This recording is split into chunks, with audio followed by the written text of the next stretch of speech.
আল্লাহ আমাদেরকে খলিফা করে পাঠিয়েছে, প্রতিনিধিত্ব করার জন্য দুনিয়ায় পাঠিয়েছে। আল্লাহ আমাদেরকে দুটো কাজ দিয়েছে। কুনতুম খায়রা উম্মাতিন উখরিজাত লিন-নাস তা'মুরুনা বিল মা'রুফ ওয়া তানহাউনা আনিল মুনকার। আল্লাহ আমাদের দুটো কাজ দিয়েছে, এজন্য শ্রেষ্ঠ উম্মাহ বানিয়েছেন, খায়রুল উম্মাহ। দুটো কাজ, অন্যায়কে মিটাও, ন্যায়কে প্রতিষ্ঠিত করো। জোরে বলুন সুবহানাল্লাহ। আমাদের কাজ জুলুম মুক্ত সমাজ গড়া, আমাদের কাজ চোর মুক্ত সমাজ গড়া, আমাদের কাজ রেপ মুক্ত সমাজ গড়া, আমাদের কাজ অত্যাচার অন্যায় মুক্ত সমাজ গড়া, আমাদের কাজ নেশা মুক্ত সমাজ গড়া, আমাদের কাজ এতিমের অধিকার, বিধবার অধিকার, গরিবের অধিকার, মানবতা প্রতিষ্ঠিত করা। তা না করে আজ আমরা করছি কি? চোরেদের পিছনে দালালি করা, খুনিদের পিছনে দালালি করা, মাতালদের পিছনে পায়ের গোড়ায় বসে থাকা, অত্যাচার সমাজ বিরোধীদের ঘরে স্যার স্যার স্যার স্যার জি স্যার এই করে বেড়ানো। এজন্য আজ আমার রাসূলের নামটা লিখাতেও আমাদের উপরে আঘাত আসছে। ঠিক তেমনি আমার পশ্চিম বাংলাতে এই উত্তর 24 পরগনার ভাটপাড়া ব্যারাকপুর বলে একটা জায়গা আছে। ওখানেতে এক মানবরূপী পশু কদিন আগে বলল যে ইসলামে নাকি রেপ করাটা খারাপ বিষয় নয়। তার মানে ইসলামে রেপ করা ভালো। আপনারা কি বলছেন, ইসলামে রেপ করা ভালো? জোরে বলুন। তাহলে এত বড় একটা ইন্টারন্যাশনাল পৃথিবী বিখ্যাত ধর্ম ইসলাম, সেই ধর্ম ভারতবর্ষের পশ্চিম বাংলায় এক মানবরূপী পশুর মুখ থেকে শুনতে হচ্ছে ইসলামে নাকি রেপ করা পাপ নয়, উপরন্তু সে পশু এখনো পাগলাগারাতেও নেই আর জেলখানাতেও নেই। এর জন্য দোষী কারা? একটু জোরে বলুন, দোষী কারা? আমরা দোষী, এটা স্বীকার করুন। আর এই দোষ যদি শুধরে না নেন, জাহান্নামে যাওয়ার জন্য তৈরি হন। ওপেন বলে যাচ্ছি। আবার আমি ওপেন কথা বলি বলে অনেকের আবার অ্যালার্জি হয় মুসলিম উলামাদের মধ্যে, যে কে জান্নাতে যাবে কে জাহান্নামে যাবে আল্লাহ জানে। আল্লাহ তো সবই জানে, তাহলে কোরআন পাঠালো কেন? আল্লাহ জানাবে বলেই তো। হাদিস রসুলে পাক সাল্লাল্লাহু আলাইহি ওয়াসাল্লাম কেন আসলেন? জানাবে বলেই তো। আজকে জমি চলে গেলে মারপিট হয়, চাকরি চলে গেলে মারপিট হয়, আজকে এসআইয়ের জন্য সব পাগল। আরে খোদার যদি মার শুরু হয়, তোমার কাগজ থাকার পরেও তোমাকে শেষ করে দেওয়া হবে। যদি বাবরি মসজিদের কাগজ থাকার পরেও যদি মসজিদ আমরা না পাই, তোমার মতে একটা ব্যক্তির কাগজ নিয়ে তুমি কি করবে? যে বাবরিকে ভারতবর্ষে 40 কোটি মানুষ অ্যাকসেপ্ট করে এবং অমুসলিমদের মধ্যে থেকে আরো 60 কোটি মানুষ বাবরি মসজিদের পক্ষে ছিল। শুধু মুসলমান যে ইনসাফ পরায়ণ তা নয়, এদেশে আরো 40 কোটি মানুষ আছে যারা, 60 কোটি মানুষ আছে অমুসলিম যারা ইনসাফ পরায়ণ। যদি ইনসাফ পরায়ণ না হতো তাহলে কেন্দ্র সরকার 33% ভোট পেত না, 80% ভোট পেত। অত ইনসাফ পরায়ণ অমুসলিমদের মধ্যে আছে না নাই? তারাও বাবরি মসজিদের উপরে জুলুম হয়েছে এটা স্বীকার করে। কিন্তু আমি আমার কমকে বলছি, তাহলে আজকে অত বড় একটা হিস্টরি, অত বড় একটা ঐতিহাসিক মসজিদ, সেই মসজিদে সুপ্রিম কোর্টের রায় হলো ওখানে 500 বছর ধরে নামাজ হচ্ছে, ওখানে 500 বছর ধরে মসজিদ আছে, মসজিদের নিচে অন্য কোনো ধর্মের খাঁচা বা কিছু নাই, ওটা মসজিদই। তারপরেও সেই মসজিদ আমরা পেয়েছি। তাহলে তোমার কাগজ থাকার পরে তুমি থাকবে আশা করছো কেন? এ তো খোদার মার আমাদের উপরে, এ তো খোদার মার। মেরে দিলে বেঁচে যাবি ভাই, মেরে দিলে বেঁচে যাবি, মারবে না কি তো দাস দাসী বানাবে, দোদগে দোদগে দোদগে দোদগে মারা হবে। খুব গায়ে হাওয়া লাগাচ্ছিলে। 2020 ক্যাসেট খুলে দেখো আব্বাস সিদ্দিকীর। আমি বলেছিলাম যে একটা দিন আসছে তোদের নাগরিকত্ব কেড়ে তোদেরকে গোলাম বানাবে, কি তো দাস দাসী বানাবে। 250 টাকা রোজ, তখন 250 টাকা ছিল, এখন তার নেই। আমি তখনকার সময় বলেছিলাম 250 টাকার রোজে খাটছো, সেদিন 50 টাকা তুমি পাবে, 200 টাকা যে তোমার মালিক হবে সে পাবে, তোমাকে গোলাম বানানো হচ্ছে। কিন্তু সমাজ আমাকে মজা করেছিল। আমি বলেছিলাম 8 বছর আগে যে ওয়াকাফ আমাদের চলে যাচ্ছে, মসজিদ মাদ্রাসা আমাদের থাকবে না, এ সমাজ আমাকে মজা করেছিল। এখন কেমন হচ্ছে কি বুঝছেন? এখনো সময় আছে। কে বলেছে সময় নেই? আমার আল্লাহ তিনি সাইয়ুন কাদির, বলুন সুবহানাল্লাহ।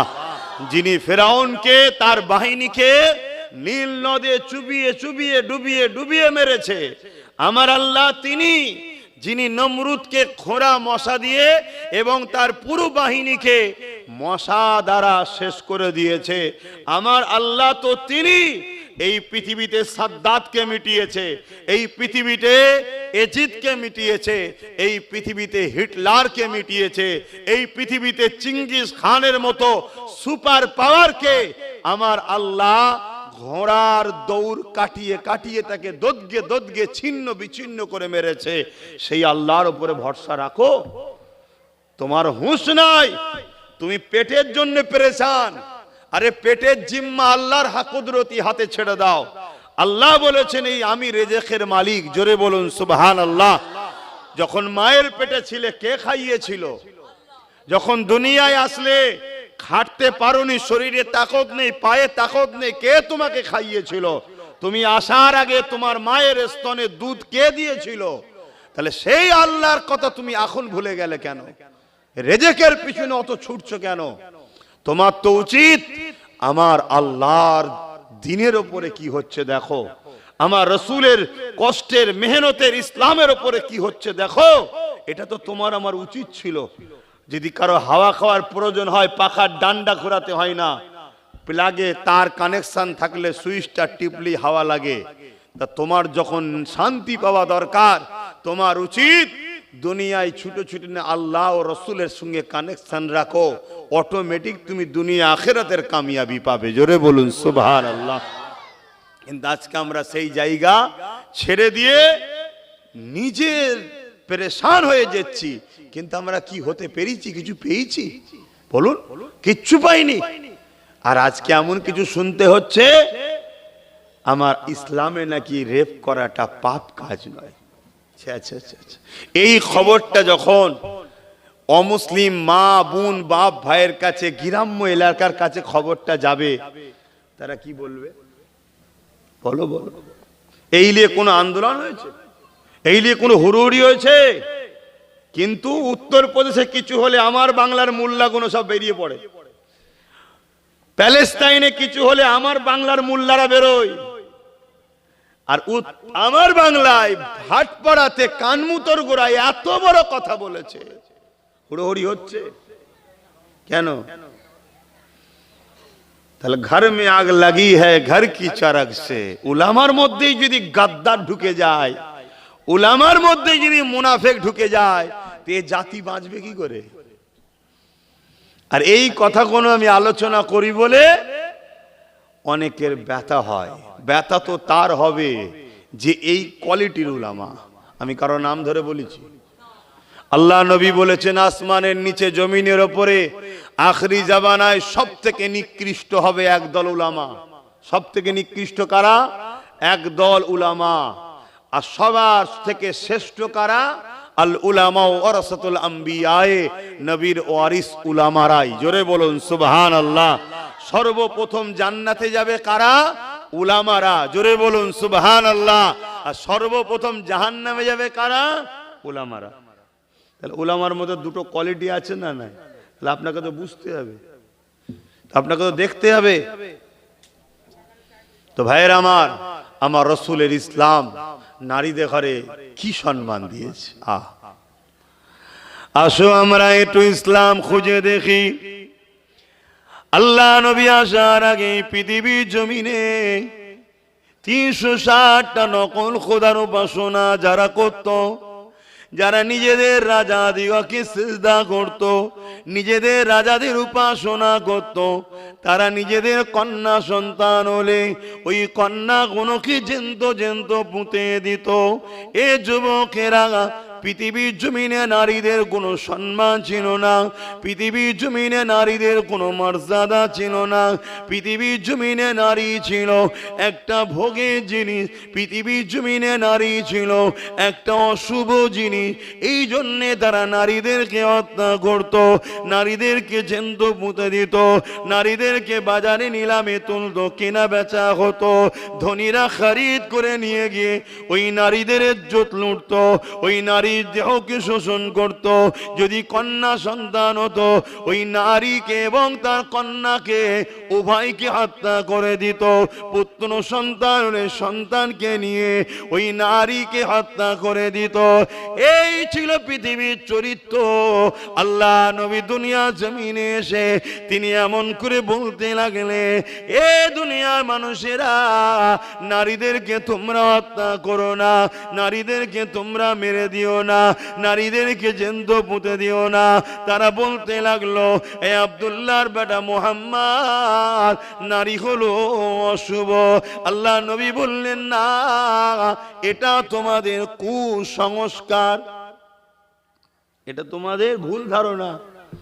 যে 16টা পুত্র সন্তান মায়ের পেটে দেয়, ওই 16টাই কন্যা সন্তান দেয়। যদি নারী না থাকে তা পৃথিবীতে সন্তান হবে কি করে, মানুষ জাতি হবে কি করে? আল্লাহ নবী তাদের বুঝাচ্ছে।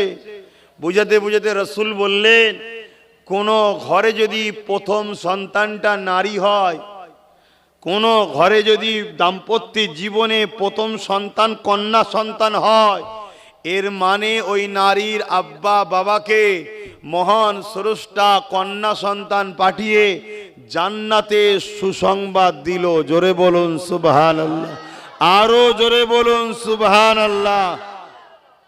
এই মর্যাদা পৃথিবীর কেউ দিয়েছে নারীকে? ইসলাম যে মর্যাদা দিয়েছে, তাহলে আমাদের তো চ্যালেঞ্জ করা দরকার যে আসো তোমরা যারা ইসলামের নামে মিথ্যাচার করছো, ইসলাম নারীকে যে সম্মান দিয়েছে এই মোকাবেলায় আর একটা অন্য কেউ আসো, দাঁড়াতে পারো তো আসো। যে প্রথম যদি কোনো বাবা কোনো আব্বার কন্যা সন্তান হয়, এর মানে ওই আব্বাকে ওই বাবাকে মহান স্রষ্টা শান্তি ও জান্নাতে সুসংবাদ পায়গম পাঠায়। জোরে বলুন সুবহানাল্লাহ। কোন সময়ে রাসূল বলছে? যে সময়ে জ্যান্ত নারীদেরকে পুঁতে দেওয়া হচ্ছে সেই সময়। যারা পুত্র তারা কেউ এক আল্লাহ মাননেওয়ালা ছিল না। শুনছেন তো নাকি? আজকেও যারা নারীদেরকে অসভ্যতা, বর্বরতা, নারীদের উপরে জুলুম করছে, এরা কখনো মহান স্রষ্টার মাননেওয়ালা লোক হতে পারে না। খেয়াল করে দেখো। কেননা আল্লাহ নবী জানিয়ে দিলেন, আল জান্নাতু তাহতা আকদামুল উম্মাহাত। এ দুনিয়া মানুষেরা, নারীদের মর্যাদা ইসলাম কতটা দিয়েছে, যে জান্নাতে যাবার জন্য সবাই অপেক্ষায় রয়েছে, যে জান্নাতে যাবার আশায় সবাই ছটফট করছে, যে জান্নাতে তামান্না সবার রয়েছে।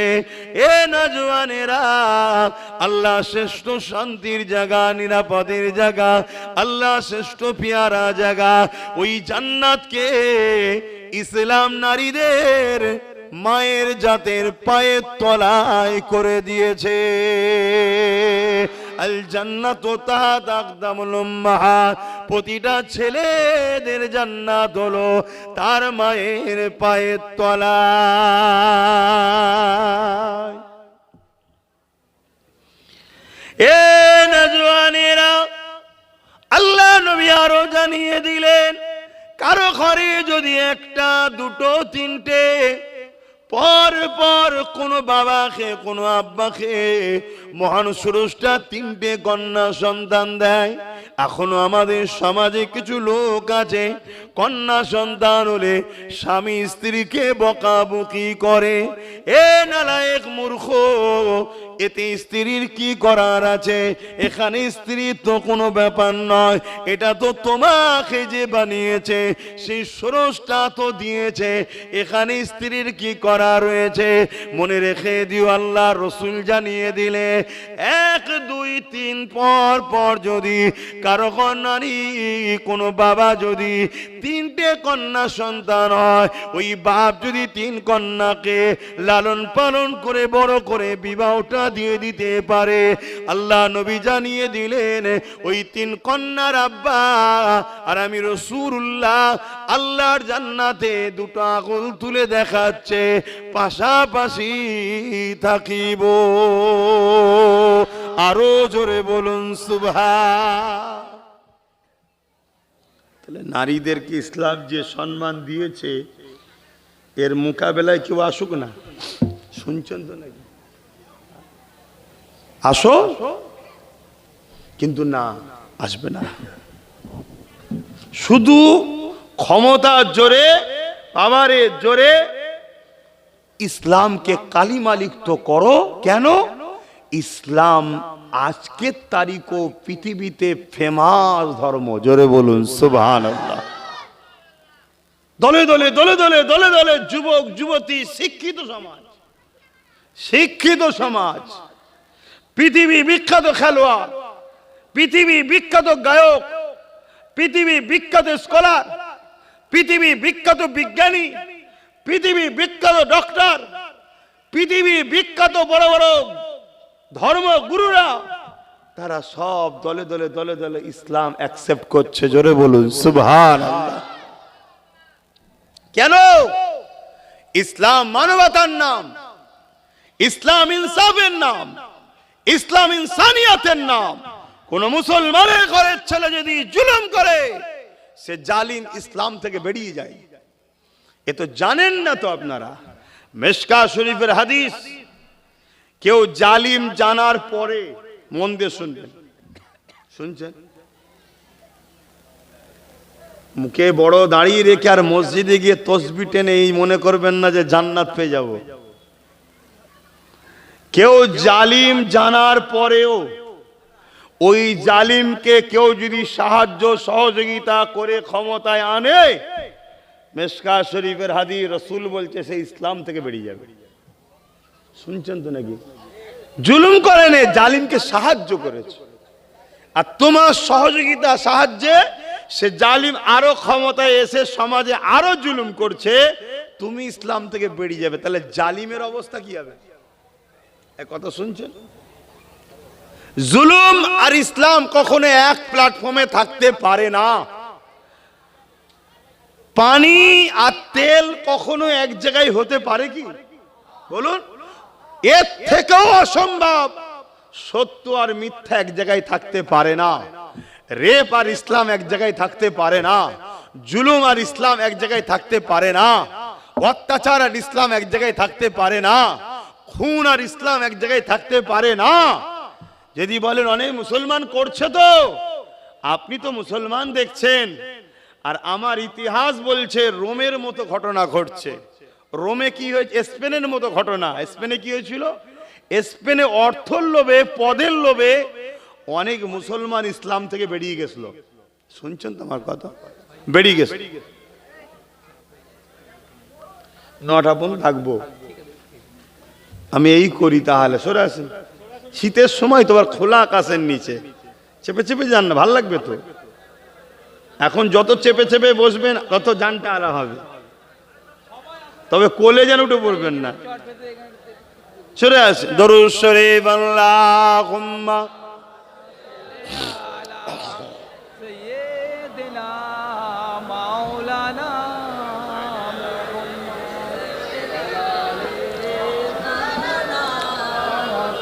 মাওলানা। आने वालों ए तो बताओ शहर मदीना कैसा है। आने वालों ए तो बताओ शहर मदीना कैसा है, देख के जिसको जी नहीं भरता, देख के जिसको जी नहीं भरता, ओ मदीना ऐसा है। आने वालों ये तो बताओ शहर मदीना कैसा है। गुंबद खजरा के साए में बैठ के तुम तो आए हो, गुंबद खजरा के साए में बैठ के तुम तो आए हो। उस साए में रब के आगे, उस साए में रब के आगे सिजदा करना कैसा है। आने वालों ये तो बताओ शहर मदीना कैसा है। देख जिसको जी नहीं भरता, देख जिसको जी नहीं भरता, ओ मदीना ऐसा है। आने वालों ये तो बताओ शहर मदीना कैसा है। अल्लाहुम्मा सल्ली अला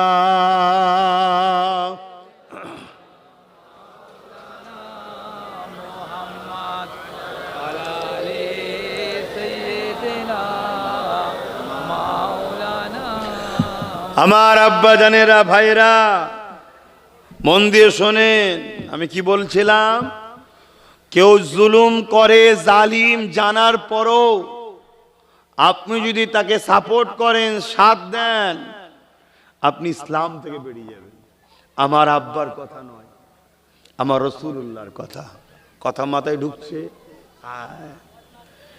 অতএব একটু বুঝে বুঝে পা ফেলুন, একটু বুঝে বুঝে চলুন। আজ আমাদের দোষেই একদল মানবরূপী পশুরা ইসলামকে মিটাবার কথা বলছে, ইসলামের শানে মিথ্যাচার করছে, যা খুশি তাই করে বেড়াচ্ছে। কেন? বুঝে নিয়েছে মুসলিম যুব সমাজ এদের মধ্যে আকসারকে আমরা গান, যাত্রা, ফাংশন, নেশার মধ্যে ঢুকিয়ে দিয়েছি। এই আসছিলাম, রাস্তাটা মেলা হচ্ছে, দেখলাম 100টা যদি লোক থাকে 60টা মুসলিম ঘরের ছেলে মেয়েরা আছে। তা কাল যদি ওদের উপরে জালিম হুকুমাত দ্বারা খোদা অর্থাৎ শাস্তি দেয়, জালিম হুকুমাত দ্বারা খোদা শাস্তি দেয়, আফসোস করার তো কিছু নেই। কথা কি কষ্ট লাগছে নাকি? আমরা 100 বার বোঝাচ্ছি যে মুসলমান, তোমার আমার জন্য ফাংশন নয়, তোমার আমার জন্য মেলা নয়, এই ত্যাগটা স্বীকার করার জন্যই তো জান্নাত যাবে। কথা বুঝছেন না? বুঝছেন না? এটা তো দুনিয়া চাইছে তোমাকে আমাকে ওখানে ভুলিয়ে রাখবে, তুমি আমি যাতে জেগে না যাই। তুমি আমি জেগে গেলে আচ্ছা আচ্ছা ফেরাউনের কাপড় ঢিলে হয়ে যাবে। ভাষাটা খারাপ লিও, কথা বুঝাচ্ছে না? তোমাকে আমাকে ছলে বলে কলে কৌশলে হয় নেশাতে রেখেছে, নাই জুয়ায় রেখেছে, না হয় সুদে রেখেছে, না হয় গানে জড়িয়েছে, না হয় ফাংশনে জড়িয়েছে, না হয় মেলায় জড়িয়েছে। যেমন করে জাতিকে ঘুমিয়ে রাখো, এ জাতি জেগে না যায়। এ জাতি জেগে গেলে এ সমাজের কোন ধর্মের বেটিরা রেপ হতে পারে না। এ জাতি ঘুমোচ্ছে বলি আজকে রেপ হচ্ছে। শুনছেন তো নাকি? হ্যাঁ, বুক ঠুকে বলে যাচ্ছি, বুক ঠুকে বলে যাচ্ছি। 1450 বছর আগে মদিনার বুকে কামলিওয়ালা আমিনা লাল রাষ্ট্র কায়েম করে দিয়ে গেছে। 1450 বছর আগে। সেই দিন থেকে আজ পর্যন্ত রেপ তো দূরের কথা, কোন নারী মদিনাতে ইফটিজিংও হয়নি, টোনটিট কিরে কোন নারী কাজ পর্যন্ত মারা হয়নি। কেন? ওখানে আজও রসুলের আদর্শে মুসলমান জিন্দা হয়ে আছে, ঘুমোইনি। কথা বুঝে আসছে তো নাকি? আজ আমরা ঘুমোচ্ছি বলেই তো আমাদের বেটি বুনগুনো মাগুনো শেষ হচ্ছে, প্রতিবেশী অন্য জাতির বেটিরাও শেষ হচ্ছে। আর আমাদেরকে ঘুম পড়িয়ে রাখা হয়েছে কারা? যারা এই সমাজের বেটিদেরকে ভোগ করতে চায় তারা। বুঝে নাও। তাই আব্বাস সিদ্দিকী বারবার তোমাদেরকে উঠাচ্ছে, জাগো, ওঠো আমার কম, জাগো আমার যুব সমাজ। তুমি এই দুনিয়ায় গেম খেলতে আসুনি, তুমি এই দুনিয়ায় এসেছো বিধবা অসহায় দুঃখীদের চোখের পানি মুছতে। তুমি আমেনার লালের ধর্মে এসেছো। তোমাকে আল্লাহ অন্য জায়গায় পাঠাইনি, এখানে পেঠিয়েছে এই কাজের জন্য। তুমি তোমার ডিউটি যদি পালন না করো, আল্লাহ তোমাকে তো মিটাবেই, দুনিয়াতে লাঞ্ছিত করবেই, পরকালেও আল্লাহ তোমার জন্য কিন্তু আযাব রেখেছে। কথা শুনছো আমার যুবকরা? নিজেকে পরিবর্তন করো, নিজেকে ভাবাও, নিজেকে জাগাও। কত লাখো বেটিরা আজ কাঁদছে, কত লাখো বোনেরা আজকে কাঁদছে। কেউ বিবাহ করার পরে পণ দিতে পারে না বলে আজ ঘরে অশান্তি হচ্ছে, পুড়িয়ে মেরে দেওয়া হচ্ছে। এগুলো বন্ধ করাও তোমার আমার ডিউটি। শুধু মসজিদে গিয়ে সেজদা করাটা শুধু ডিউটি দিয়েছে আল্লাহ, এটা দেয় না? ওটাও যেমন ডিউটি, এটাও তেমন ডিউটি।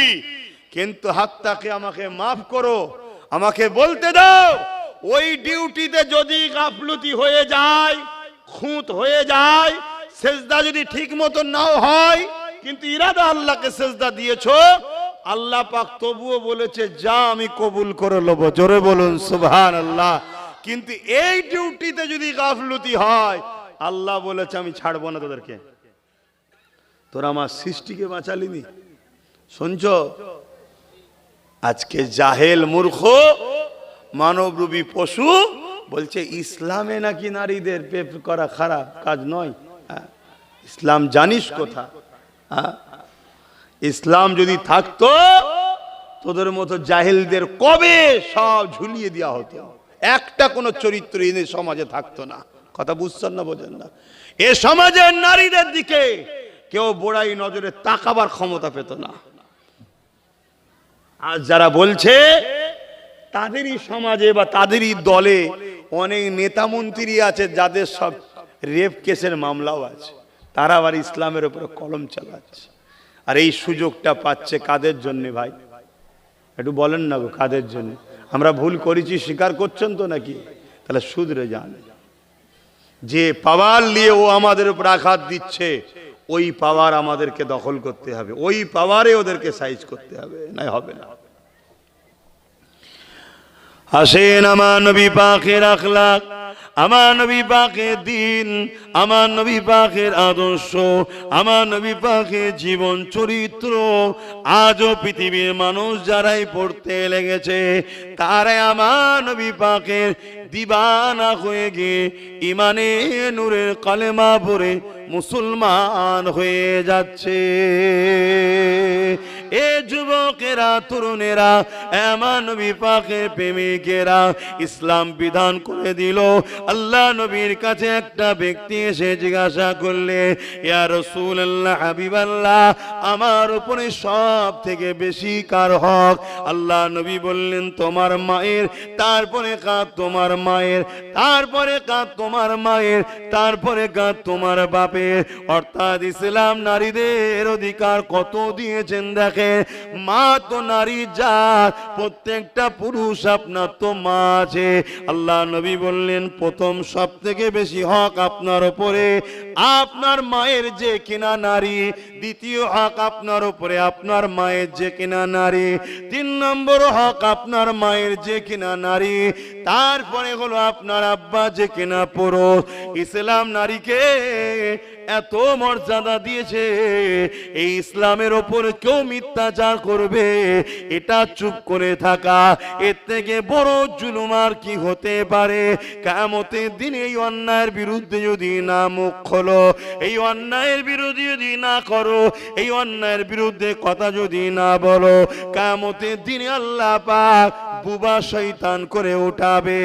এ যুবকেরা, তরুণী মায়েরা, আমার আব্বা আম্মারা মনে রেখে দেবেন, আল্লাহ নবী নূহ নবী দয়া নবী জানিয়ে দিলে যখন কোন নারী কোন পুরুষে বিবাহ হবে, অর্থাৎ একটা কন্যা একটা পুরুষ দুজনের যখন নিকাহ হবে, ইসলামের নিকাহ সিস্টেমটা কি শুনে রেখে দাও।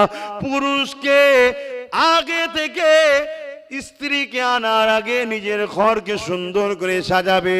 তুমি তোমার স্বার্থ মতন সাজাও, যেন তোমার স্ত্রী এসে মনে করে এই যে যা কিছু করা হয়েছে আমার জন্য করা হয়েছে। দ্বিতীয় নম্বর, তুমি পুরুষ, তুমি আগিয়ে যাও কন্যার ঘরে, নারীর ঘরে, সেখানে গিয়ে তাকে নজরানা দিন, মোহর দিয়ে তারপরে তাকে তুমি তোমার জীবন সাথী বানিয়ে তুমি তোমার ঘরে নিয়ে আসো, এবং ঘরে নিয়ে এসে তার থাকা খাওয়া, তার জীবনের প্রয়োজনের জামা কাপড়, ওষুধ থেকে শুরু করে সব কিছু দায়িত্ব পুরুষ তোমার কাঁধে। যদি দায়িত্ব না নিতে পারো নেকাহ করো না, আর যদি দায়িত্ব নিতে পারো নেকাহ করো। কেননা এই হক যদি তুমি না আদায় করো, এ পুরুষ কিয়ামতের দিন আল্লাহ তোমাকে ধরবে। শুনছেন তো? এটা হলো ইসলামের নিয়ম। আর এখন মেয়ের বাপ টাকা দেয় পুরুষকে, মোটরসাইকেল টরসাইকেল ফোন, এটা মানুষের শয়তানদের তৈরি করা কথা, বুঝছেন তো নাকি? এটা ইসলামের নয়, এমন কথা বুঝছেন তো নাকি? তাহলে সেই ইসলামের ওপরে আঘাত, অসুবিধা হচ্ছে। হ্যাঁ, আবার একটা প্রশ্ন ওঠে, কি সবই বুঝলাম, তাহলে ইসলাম নারীদেরকে পর্দা করতে বলে কেন? সব কিছু ছেড়ে দিয়ে পর্দার পিছনে চলে গেছে কেন? পর্দা ঢেকে রাখলে সমস্যা কিসের? ঢেকে রাখলে সমস্যা কোথায়?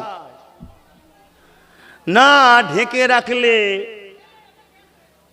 যারা সমাজে চরিত্রহীন, নজর খারাপ, তাদের তো অসুবিধা হওয়া দরকার, ঠিক তো নাকি? যারা এই পর্দা নিয়ে কথা তোলে, জানতে হবে ওদের ক্যারেক্টার খারাপ, চরিত্র খারাপ।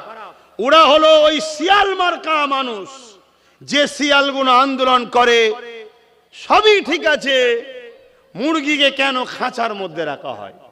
ওকে ছেড়ে রাখো, ছেড়ে রাখো। কেন? খাঁচার মধ্যে থাকলে শিয়ালকে শুকিয়ে থাকতে হয়, খাওয়া জোটে না, ছেড়ে রাখলে ধরে ধরে খাবে। এরম শিয়াল মার্কা কিছু মানুষ আছে, তারা নারীদেরকে চায় ছোট কাপড় পরুক, অর্ধ উলঙ্গ থাক, তাতে করে তারা তাদের নফসের বুড়াই খোরাকের নজরে তাকাবে এবং নারীদেরকে ভোগের নজরে দেখবে, ভোগ করা স্বপ্ন নেবে। কথা বুঝে আসছে না?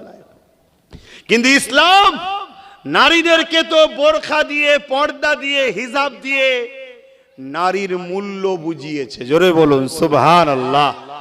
যে জিনিস যত দামি হয় সে জিনিস তত প্যাকিং ভালো হয়, যে জিনিস যত দামি হয় তার নিরাপত্তাও তত হয়, যে জিনিস যত সূক্ষ্ম হয় তার চতুর্দিকের গার্ড প্যাকিংটাও তত ভালো হয়, তাই তো নাকি? যে জিনিস যত দামি হয় তাকে তত দামি জায়গায় রাখা হয়, যে জিনিস যত দামি হয় তার সিকিউরিটি তত দামি হয়, যে জিনিস যত দামি হয় তাকে রাখা হয় তেমন সিকিউরিটি জায়গাতেও রাখা হয়, ঠিক না বেটি? অতএব ইসলাম নারীকে হিরে টুকরোর মর্যাদা দিয়েছে, হিরে বানিয়েছে, আর পুরুষকে রাস্তার পাথর বানিয়ে দিয়েছে। আমাদের মন খারাপ নাকি? আরে আমার মায়ের দাম বেড়েছে, আমার গর্ব হওয়া দরকার তো, ঠিক না বেটি? রাস্তার পাথর পড়ে থাকলে চুরি হওয়ার ব্যাপার নেই, কিন্তু হিরে যদি সামান্য ছোট হয় ওটা চুরি হয়ে যাওয়ার ব্যাপার আছে। তাই হিরেকে রাখতে হয় কোথায়? আলমারির ভেতরে, লকারের ভেতরে, মখমলের কাপড় জড়িয়ে আলমারি খুললেই মনে হয় একবার দেখি ঠিক আছে কিনা, কি? আর ছিঁড়া নোটগুলো পড়ে থাকে, ব্যান্ডিল ব্যান্ডিল, ওর দিকে তাকাবার সময় থাকে না, ও দুটো যাই জাগে যাক। কিন্তু হিরে বারবার তার দিকে টার্গেট। এ আমার মায়ের জাত, বোঝেন বোঝেন, ইসলাম আপনাকে ঢেকে রেখে মূল্য বুঝিয়েছে যে তোমরা নারী, তোমরা হলে হিরে। জোরে বলুন সুবহানাল্লাহ। তোমাকে আমি দামি জিনিস বানিয়েছি, তুমি নিরাপদে থাকো, সেফটি থাকো, ঢেকে থাকো। কেন? তোমার মূল্য অনেক বেশি। আর পুরুষ ও রাস্তার পাথরের নাই, ও পরে থাকলো, বস্তা বস্তা পরে থাকলো, কেউ টাকাবে না। কথা বুঝে আসছে তো নাকি? হ্যাঁ, তাহলে সেই মায়ের জাতেদেরকে বোঝা দরকার। কিন্তু আজ আমার মায়েদের মধ্যে অনেক মা আছে নিজেদের মূল্য নিজেরাই কমিয়ে দিচ্ছে। কি কমাচ্ছে না কমায় না? আজকে চলে যাও আরব দুনিয়ায়, যে দুনিয়ায় কোন নারীর পায়ের পাতা দেখা যায় না, সেই আরব দুনিয়ায় যখন একটা নারীর বিবাহ হয়, সেই নারীর নজরানা দেনমোহর হলো 1 কোটি টাকা। কত? 1 কোটি টাকা পুরুষকে দিতে হবে, তারপরে বিয়ে হবে। শুনছেন তো নাকি? আর আমার দেশে বা আমাদের সমাজে বলবেন তো কেন? আমরা নিজেদের মূল্য নিজেরা নষ্ট করেছি, নিজেদের মূল্য নিজেরাই নষ্ট করে ফেলেছি। তাদের পায়ের পাতাটাও কেউ দেখেনি, তারা নিজেদের মূল্যকে রেখে দিয়েছে, তাই তাদের মূল্য আল্লাহ মিলাচ্ছে। ভাবুন, আসেন ইসলামকে জানি, ইসলামকে বুঝি, ইসলাম মেনে জীবন গড়ি, তবেই কামিয়াব হব। পাশাপাশি আমার ইসলামের ওপরে কেউ জুলুম করলে, কেউ আঘাত দিলে, অযথা মিথ্যাচার করলে, তার বিরুদ্ধে আমাদেরকে সংগঠিতভাবে তাকে জবাব দিবা, এটাও দায়িত্ব রয়েছে। এ যুবকেরা, ইসলাম জুলুম কখনো করেনি, কিন্তু কেউ যদি ইসলামের ওপরে আঘাত দিয়েছে, ইসলাম তাকে ডিফেন্স করতে বলেছে। যেমন বদরের জমিনে ঘটেছিল। বদরের জমিনে আমার রাসূল পাক সাল্লাল্লাহু আলাইহি ওয়াসাল্লাম মক্কা জমিন থেকে হিজরত করে ইয়াসরিব মদিনা জমিনে চলে গেল। মদিনায় সাহাবা হুজুর দিগকে নিয়ে আল্লাহ নবী বড় আনন্দেতে, বড় শান্তিতে সেখানে নবী আমার দ্বীনের প্রচার করতে লেগেছে। কিন্তু মক্কা জালিম সন্ত্রাস আবু জেহেল উতবা সাইবা তাদের সহ্য হলো না। তারা 1000-এর উপরে সৈন্য নিয়ে মদিনার উপরে হামলা করবে বলে এগিয়ে গেল। এ যুবকেরা, এই খবরটা আমার নবী পাক যখন পেয়ে গেলেন, আল্লাহ নবী সাহাবা হুজুর দিগকে বললে, বাবা সাহাবারা, মদিনার উপরে আবু জেহেল 1000 লোক নিয়ে আসছে, হামলা করবে। ওকে মদিনায় আসার আগে তাকে রাস্তায় রুখতে হবে, তার সঙ্গে আমরা কথা বলবো, তার সঙ্গে আমরা সুলহ করব। কেন? আমি তো মক্কা ছেড়ে দিয়ে ইয়াসরিব মদিনায় চলে এসেছি, তারা মদিনাতে রয়েছে, আমি তো তাদের মক্কায় রয়েছে, আমি তো তাদের ওখানে যাইনি, তাদের সঙ্গে কোনো কথা বলতেও চাইনি। তারা কেন আমার মদিনায় এসে হামলা করবে? এই ব্যাপারে তাদের সঙ্গে একটা আলোচনা আমরা করব, চলো। কিন্তু মদিনায় যদি ঢুকে পড়ে, আলোচনা তারা না করে হয়তো হামলা করে দিতে পারে। যে হামলাতে মদিনার মুরব্বীরা, মদিনার নারীরা, মদিনার বাচ্চাদের উপরও হামলা করতে পারে। কারণ যারা জালিম হয় তাদের কাছে কোনো দয়া ময়া বলে কিছু নাই। জালিমদের একটাই জিনিস, ক্ষমতার জন্য নিজের পরিবারকে হত্যা করতে পিছপা হয় না। ইতিহাস এমন পাওয়া যায় না, যায় না? কথা বলছেন না কেন?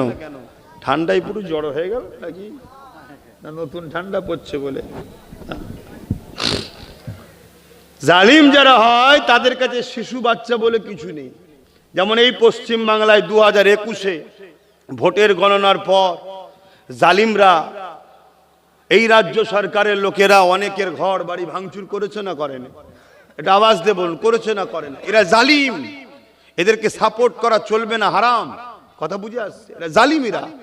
এমনকি দক্ষিণ 24 পরগনায় বেশ কিছু কিছু বিধানসভাতে রোজার মাস ছিল, মনে পড়ছে তো, ইফতার পর্যন্ত ফেলে দিয়েছে, বাচ্চা ছেলেদেরকে পর্যন্ত আঘাত করেছে, কল তুলে চলে গেছে। ইফতারের যে পানি, ওই পানিটা পর্যন্ত খেতে দেয় না। এরা জালিম। কেন? তার বাড়ির কেউ হয়তো জালিমকে ভোট না দিয়ে অন্যদিকে দিয়েছিল, তাই জুলুম করছে। কথা শুনছেন? এইভাবে অত্যাচার করেছে। তো এটা জালিমদের অভ্যাস, এটা নতুন নয়।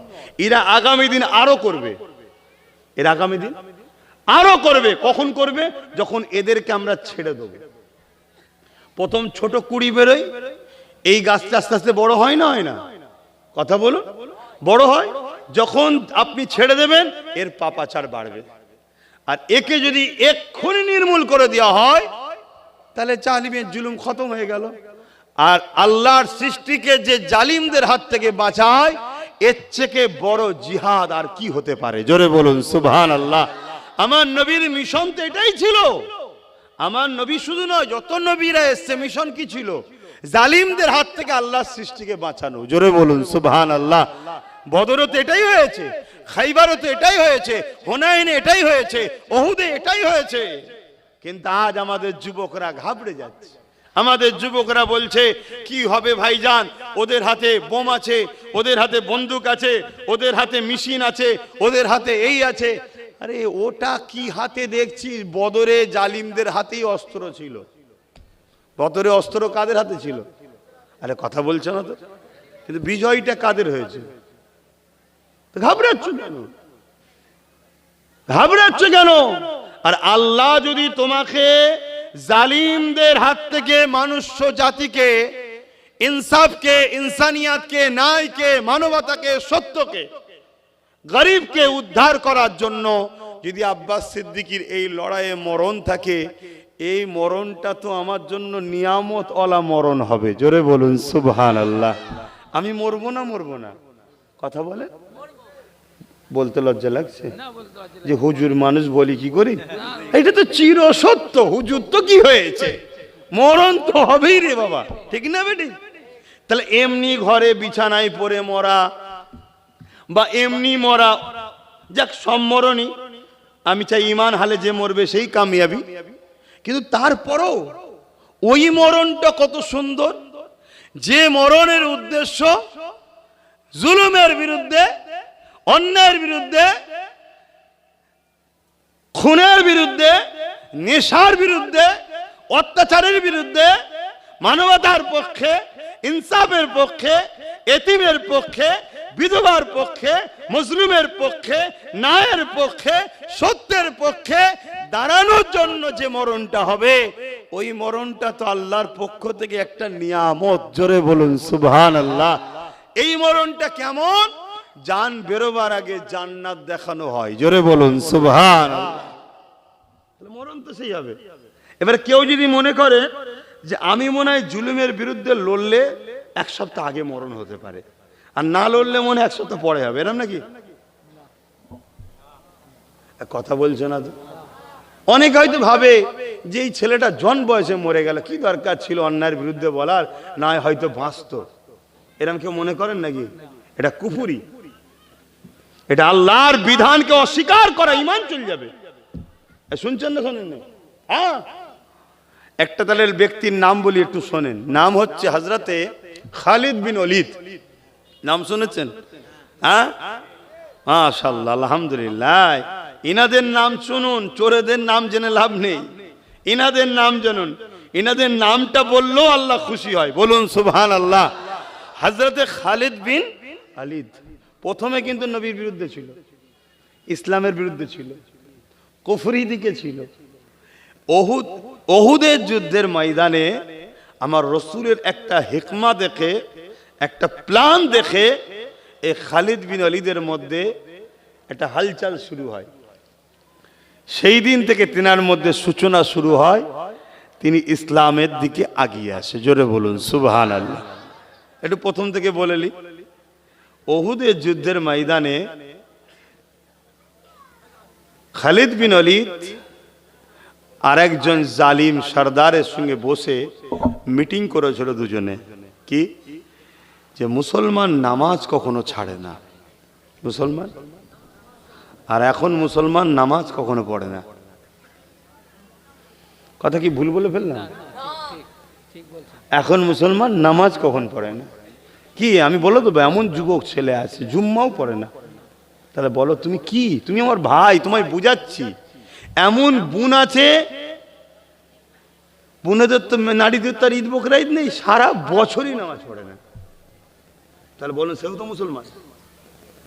বলুন এই মেয়ে যদি কালকে জুলুমের শিকার হয়ে যায়, এতে আফসোস করার তো কিছু নেই। ওকে কে বাঁচাবে? আল্লাহ ছাড়া কেউ বাঁচাতে পারে কি?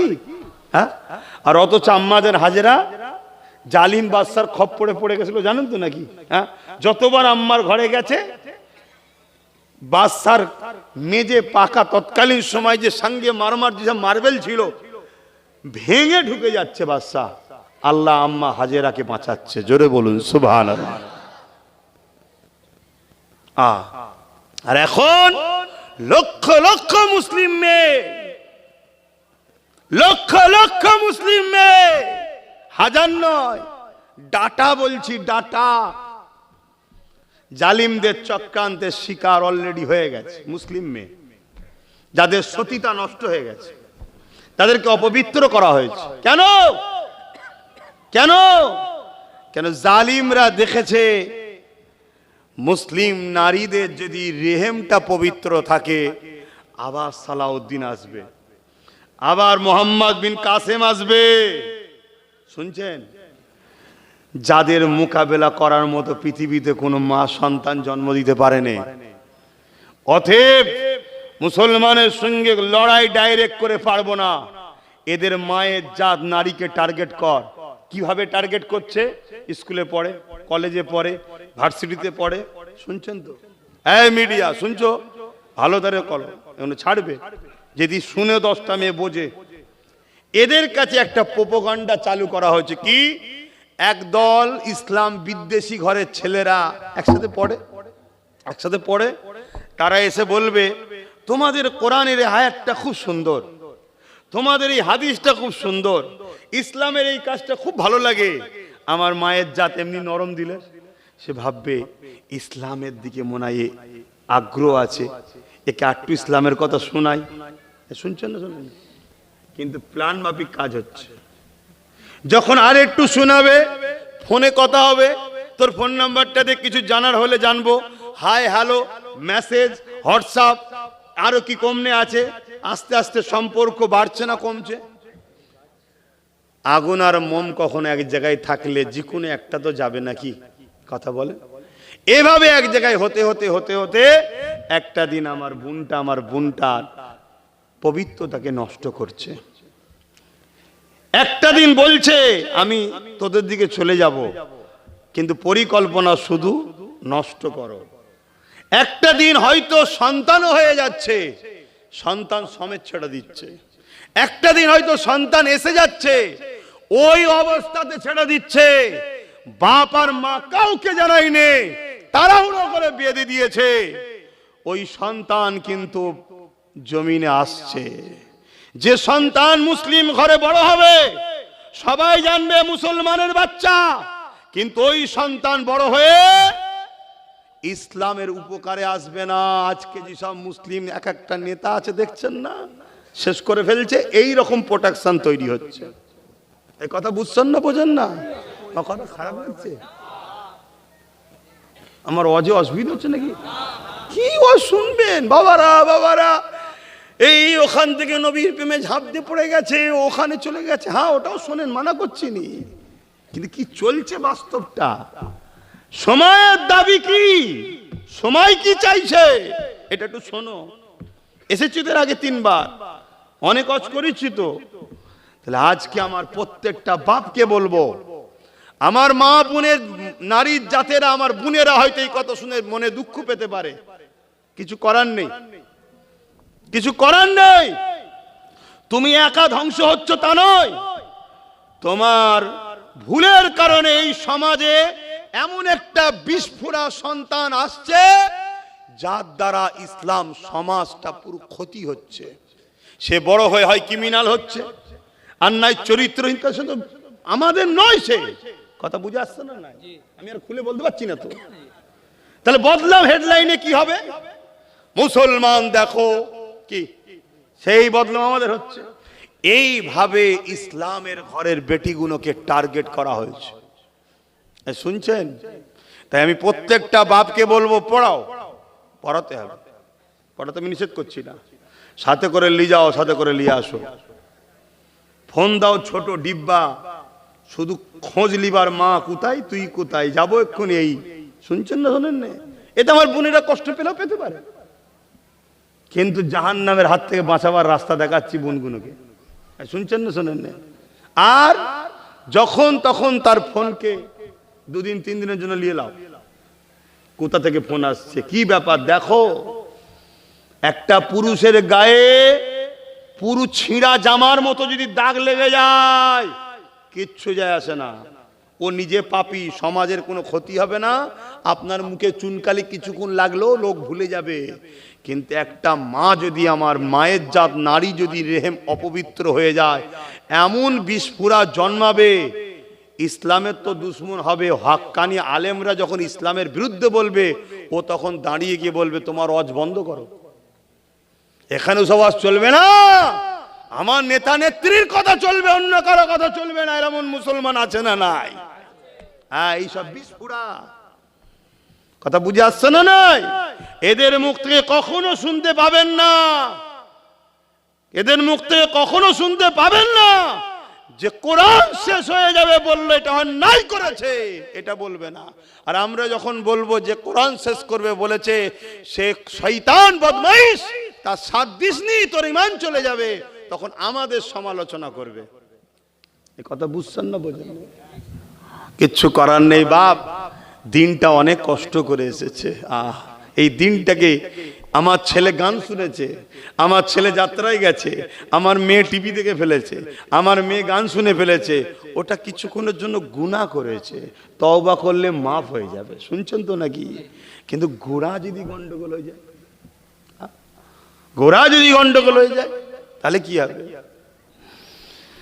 বাবেরা, নওজওয়ানেরা, হযরত খালিদ বিন ওয়ালিদ এমন করে ইসলাম কবুল করে নিল, সময় বড় কম কেন, তাবারুক রয়েছে।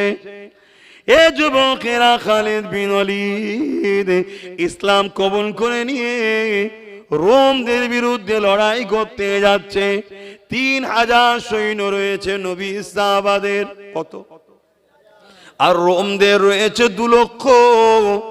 এই 2 লক্ষ সেনার বিরুদ্ধে 3000 সৈন্য পাঠিয়েছে। 3 জন সেপাসালার রাসূল তৈরি করে দিয়েছিলেন। 3 জন শহীদ হয়ে যাবার পর হযরত খালিদ বিন ওয়ালিদ ইসলামের ঝান্ডাকে হাতে তুলে নিয়ে হুজুর আমার জালিমের বিরুদ্ধে লড়াই করতে লেগেছে। এই লড়াইয়ের রণকৌশল এত ছিল, 3000-এর সামনে 2 লক্ষ টিকে থাকতে পারল না।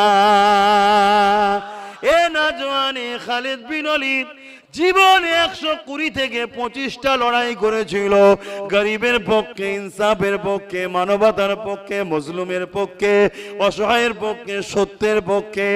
এ যুবকেরা, খালিদ বিন ওয়ালিদ মিথ্যার বিরুদ্ধে, অন্যায়ের বিরুদ্ধে, জালিমের বিরুদ্ধে 120টাকে 25টা লড়াই করেছিল।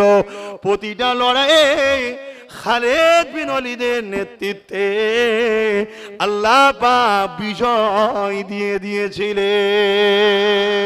এই খালিদ বিন ওয়ালিদ একদিন বিছানাতে শুয়ে আছে, ইন্তেকালের সময় ঘনিয়ে এসেছে।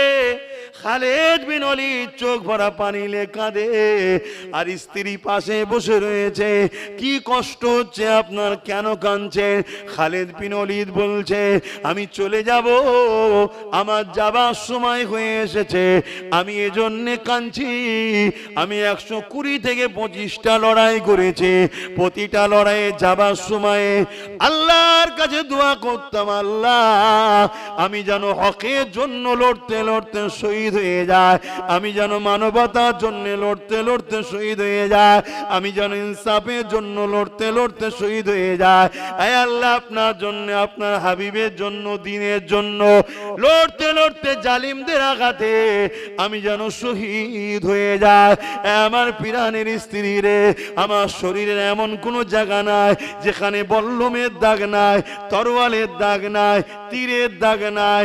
আমার শরীরে হাজারো আঘাত লেগে গেছে, কিন্তু আমি শহীদ হলাম না, জালিমদের আঘাতে শহীদ হলাম না, প্রতিটা লড়াইয়ে বিজয় পেয়ে গেলাম।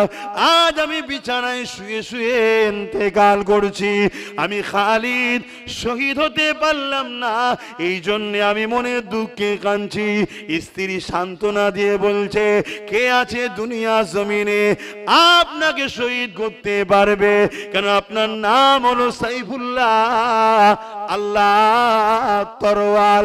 কে আছে জমিনের উপরে আল্লাহ তরোয়াল খেয়ে ভেঙে দিতে পারবে? এ আল্লাহ তার তরোয়াল খেয়ে ভাঙতে দেয়নি। আরো জোরে বলুন সুবহান। এ যুবক, তোমরা ওঠো, দাঁড়াও, তোমাদের অপেক্ষায় আছে হাজার হাজার মজলুমরা, হাজার হাজার মজলুম তোমাদের অপেক্ষায় আছে। তোমরা জাগলে হাজার হাজার লাখো কোটি, তাদের ধর্ম আলাদা হতে পারে, তারাও তোমাদের মুখের দিকে তাকিয়ে আছে, তারাও তোমাদের কাছে আসবে। তোমরাই পারো মানুষের চোখের পানি মুছতে, তোমরাই পারো মানুষের মুখে হাসি ফুটাতে, তোমরাই পারো এই সমাজে ন্যায় প্রতিষ্ঠিত করতে। তোমরাই তো খালিদ বিন ওয়ালিদের উত্তরসূরি, তোমরাই তো মোহাম্মদ বিন কাসেমের উত্তরসূরি।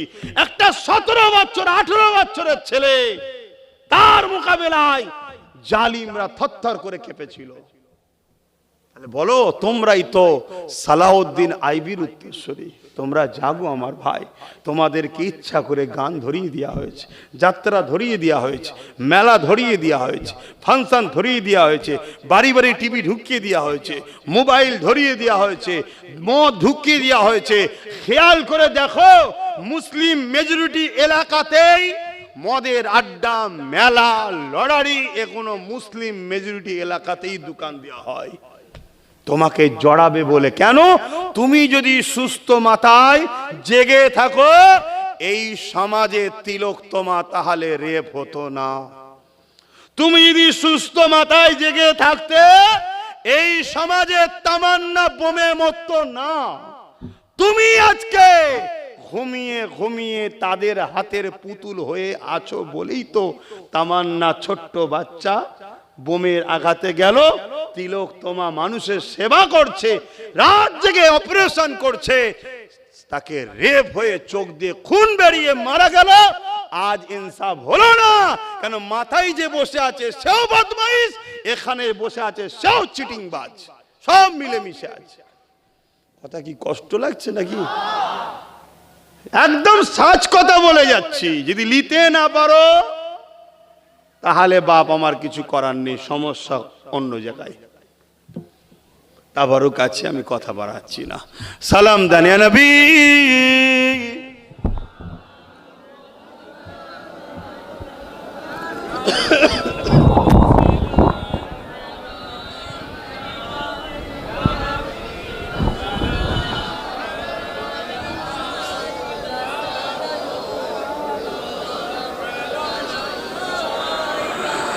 পড়িল আল্লাহ আরো বাণী, পোহালো দুঃখে এ রজনী, হইল জগৎ অনুরানী, আমিনার নয় অনির্মণি, ইয়া নবী সালাম, ইয়া রাসূল, ইয়া হাবিব,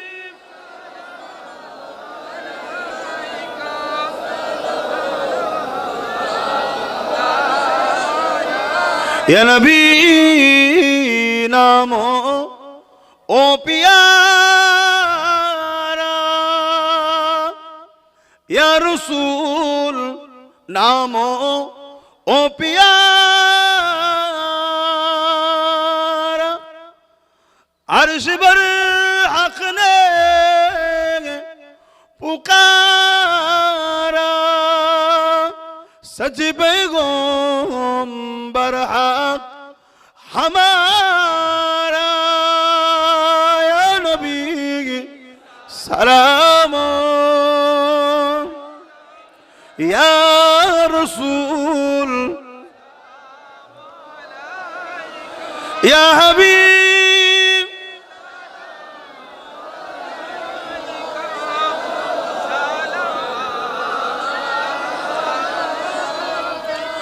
कठिन হাসরের দিনে কি আছে মোদের কপালে গুনাহগার উম্মাহ আত আপনার লইবেন সঙ্গে মাহশরে নবী সালাম ইয়া রাসূল ইয়া হাবিব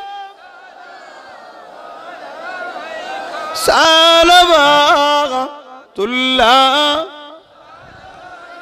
সকলে বসুন বালাগাল উলা আমার মাফিজুল মন্ডল ভাই কে আছেন কে আছেন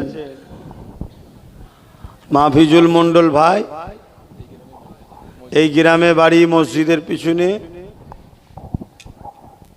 কই যান ঘরে যান সকলে বিসমিল্লাহ শরীফের সঙ্গে দরুদ শরীফ সূরা ফাতিহা ইখলাস শরীফ পড়ুন দোয়া চাওয়া হবে আমি আবার বলে যাচ্ছি আমার ফটোগুলো খুলে নেবে ঈদের এর পরে ঈদও করবে না আমার ফটো করো কেন ধর্মকে ধর্মর জায়গায় রাখো হ্যাঁ আইএসএফ দল আমি প্রতিষ্ঠিত করেছি স্বীকার করছি হারাম কিছু করিনি যখন কোনো মায়ের লালের কথা চলবে না কেন করেছি এই জুলুম অন্যায় অত্যাচারের বিরুদ্ধে একটা রুকার মতো লোক দরকার কিন্তু আমি অন্য সাইডে আছি হ্যাঁ আমার ভাইকে আমি সাপোর্ট করবো না তো কাকে সাপোর্ট করব কি গো ভাই ভুল বলছি নাকি আমি তাকে সাপোর্ট করি তার হয়ে প্রচার করি তার কথা 100 বার বলি 1000 বার বলবো যার ভালো লাগবে মিশবে যার ভালো লাগবে না মিশবে না কিন্তু সে একটা জনপ্রতিনিধি তারটা ঠিক আছে আমি অন্য লাইনে অন্য জগতের আমারটা দেওয়া উচিত হয় না কথা বুঝে আসছে এটা বুঝালাম ভুল হতে পারে মানুষের নেক্সটে যেন না হয় সম্পর্ক রাখলে রাখার চেষ্টা করো রাখবো কেন রাখবো না দোয়া চাওয়ার আগে ছোট্ট করে শুধু এসআইআর দুটো কথা বলে যাব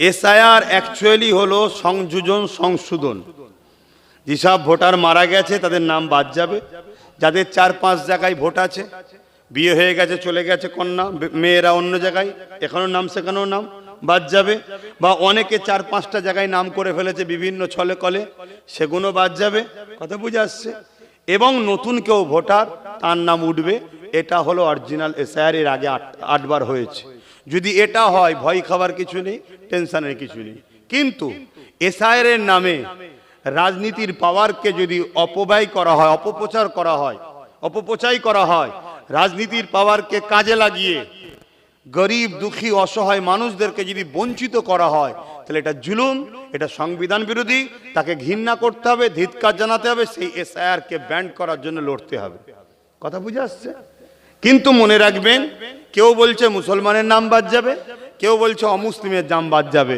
আমি মনে করি গরিবরা বিপদে পড়বে কথা কিছু বুঝে আসছে আমি হিন্দু মুসলমান করতে কেন আসিনি গরিবরা বিপদে পড়বে তাই গরিবদেরকে বলবো সংগঠিত হও ঐক্য হও হ্যাঁ বিগত দিন জানি আমার অনেক ভাইয়েরা কেন্দ্র সরকারকে নিয়ে মজা করেছিল কেন্দ্র সরকার বলেছিল মুসলমানদের তাড়িয়ে দেবো মজা নিয়েছিল অনেক কিছু করেছিল অনেকে ধারণা ছিল মুসলমান চলে গেলে এই ঘরটা আমার হয়ে যাবে এই দোকানটা আমার হয়ে যাবে কথা বুঝে আসছে তো নাকি যারা এই নাচানাচি করেছিল সমীক্ষা বলছে তাদের নামই বেশি বাদ যাচ্ছে এর জন্য আনন্দ কিন্তু আমরা নয় এর জন্য আমরা খুশি নয় কেন কেউ ভুল করেছে বলে আমিও তার সাথে তাল মিলাবো এটাই তো পার্থক্য কথা বুঝে আসছে না নাই কিন্তু আমি বলছি গরিবরা বিপদে পড়বে, সে গরিব মুসলিম হোক আর গরিব অমুসলিম হোক, তার কি ধর্ম পরিচয় তার কাছে রাখো, আমার ধর্ম পরিচয় আমার কাছে থাকুক।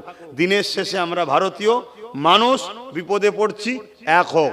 যদি এসআইআর কে এসআইআর এর সিস্টেমে হয়, সংশোধন উচিত হবে সমস্ত নাগরিকদের সহযোগিতা করা। কিন্তু এসআইআর এর নামে যদি মানুষকে ঠকানো হয়, পক্ষপাতিত্ব করা হয়, এগুলো আমার রাখবো বাকিগুলো রাখবো না, তাহলে এটা সংবিধান বিরোধী। সংবিধানের বিরুদ্ধে যে, তাকে কোনোভাবে মাফ করা যাবে না, তাকে দরকার হয় সংবিধানের দায়রায় তার বিরুদ্ধে লড়াই করতে হবে। কথা বুঝে আসছে তো ভাই? এটা হলো এসআইআর। এবারে আপনার কাছে দুটো ফর্ম আসবে, এই ফর্ম দুটোকে ফিল আপ করতে হবে। ওই ফর্ম দুটো ফিল আপ করার পর যিনি বিএলআরও আসবে, নিয়ম হচ্ছে আপনার ঘরে আসবে ফর্ম দিতে, আপনার ঘর থেকে ফর্ম নিয়ে যাবে। যদি এর বাইরে কোনো বিএলআরও কাজ করে, তার নাম, ফোন নাম্বার, ফটো আমাদের কাছে দিয়ে পাঠাবেন, তার বিরুদ্ধে আইনত ব্যবস্থা নেব। এটা হলো নিয়ম। ঘরে আসতে হবে, ঘর থেকেই ফর্ম নিয়ে যেতে হবে, 3 বার আসতে হবে, এটা নিয়ম। ঘোষণা হয়েছে তো, নির্বাচন কমিশন ঘোষণা করেছে, তার জন্য তুমি পয়সা পাবে। কথা বুঝে আসছে? কিন্তু এই যে ফর্ম দুটো দেবে, দুটো ফর্মকে ফিল আপ করবেন, করে যে বিএলআরও আসবে তাকে বলবেন আপনি আমার সামনে স্ট্যাম্প মারুন আর সই করুন। একটা ফর্মে স্ট্যাম্প মারবে, সই করবে, ওটা আমার হাতে দেন, এটাই স্ট্যাম্প মারুন, সই করুন, এটা আপনি নেন। এই যে দিচ্ছেন, এর একটা ফটো তুলে রাখবেন। কথা কিছু বুঝছেন? বাইচান্স যদি কোনো রকম ভাবে আপনাকে ফাঁসানো হয়, এই যে ডকুমেন্টস একটা আপনার কাছে রয়েছে আর এই যে ফটো দেওয়া হয়েছে, এইটা দ্বারা সেই ব্যক্তির নামে, অবশ্যই আমি তো আছি, কিন্তু আল্লাহ আমাকে একটাই লাঠি মিলিয়েছে, আরো মিললে আরো লড়াই করতাম। ওই নওশাদের দ্বারা আপনাদের হয়ে লড়াই করা হবে। প্রয়োজন হয় সুপ্রিম কোর্ট যেতে হয়, সুপ্রিম কোর্টও যাওয়া হবে, ঘাবড়াবার কিচ্ছু নেই। কথা বুঝে আসছে? একটা আছে, একটা গেলে লড়ছি, 50টা থাকলে 50 জায়গায় লড়তাম। তো যাই হোক, লড়াই হবে। এবং কান টানলে মাথা আসে, ওকে ধরে টানলে কোন নেতা কি করেছে, কোন অফিসার কি করেছে, সব বেরোবে। এক কথা বুঝে আসছে? শেষ কথা, এসআইআর পুরো দেশ জুড়ে নির্বাচন কমিশনার করছে 12টা রাজ্যে। এই 12টা রাজ্যে নির্বাচন কমিশনার করছে। নির্বাচন কমিশনারের সঙ্গে বিজেপির ভালো সম্পর্ক আছে, এটা কোনো সন্দেহ নাই। কথা বুঝে আসছে না? নাই। কিন্তু বাংলায় এসআইআর এ সম্পূর্ণ সহযোগিতা করছে রাজ্য সরকার। 90,000 অফিসার দিয়েছে। অফিসারদের টোটাল খরচ টরচ যে বাজেট হবে, শোনা যাচ্ছে 221 কোটি টাকা নাকি বাজেট করেছে। অতে সম্পূর্ণ সহযোগিতা করছে, কিন্তু রাস্তায় দাঁড়িয়ে বলছে এসআইআর মানি না, এসআইআর মানি না, এসআইআর করতে দেবো না। শুনছেন তো নাকি? অতএব এরা দুজন মিলে পুরো দেশটাকে শেষ করতে চলেছে। এই হলো আমার কথা শেষ। বীজখানে একটু বলে দিলাম এসআইআর নিয়ে। অসুবিধা হলো কারো মাথায় ঢুকছে নাকি? ধর্মসভায় এসে বললেন কেন? এটাও ধর্মের মধ্যেই পড়ছে। মানুষ যখন বিপদে পড়ে তাকে সঠিক রাস্তা দেখাবার নাম ইসলাম। কথা মাথায় ঢুকছে না? ঢোকে না? মানুষ যখন বিপদে পড়ে তাকে সঠিক রাস্তা দেখাবার নাম কি? ইসলাম। আপনি বোঝেন না, বুঝে নেন।